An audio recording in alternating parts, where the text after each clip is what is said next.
Dictation starts in 5 seconds. 5, 4, 3, 2, 1, start. Another good feature of this year's defense budget is the reliance which we are placing on the expansion of naval capabilities.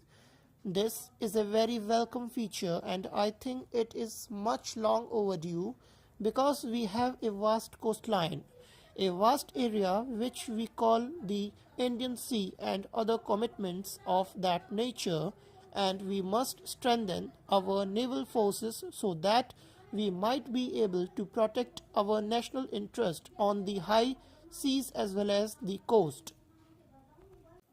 One thing I would say at this point is that sometimes we feel that whatever we spent on defense is something of waste or in the nature of non-productive use. Whenever we make a statement that we have 2000 crore plans, we say that it is a non-development expenditure or this is something which does not contribute to the development of our country.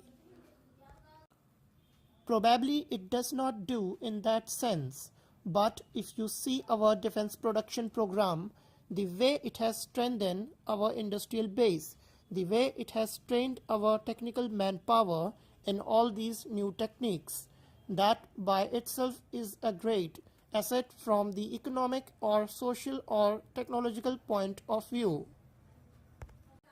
Sir, we heard something about discipline.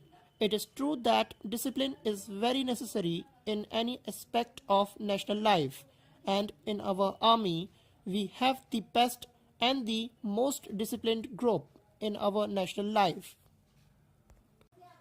The concept of discipline also changes with time, and the old type of discipline was you must spit and polish, you must click your heels when an officer comes about, and a certain relationship came to be developed between an officer and a Jawan.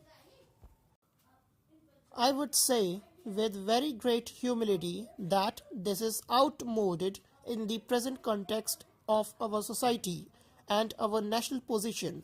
There has to be a democratic approach to discipline.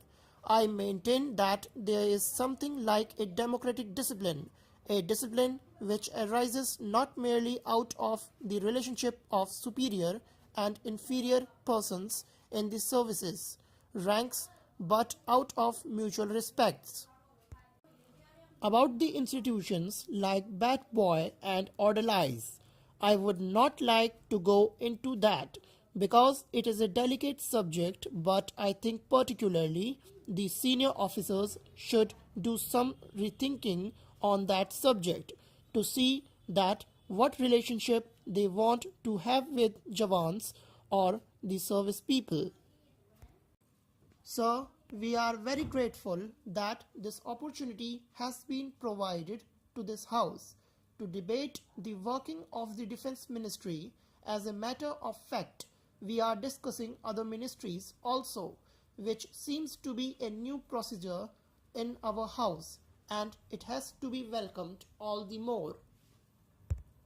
Well, sir, the problem of defense and its administration is very complex one.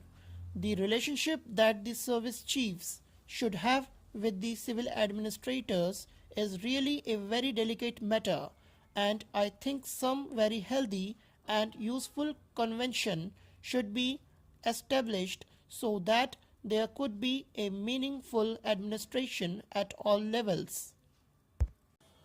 We are very happy that we have the defense minister who is regarded in the highest esteem by the people, and he and his eminent junior colleagues from a team which is dedicated to the welfare of the services and the defense requirements of our nation.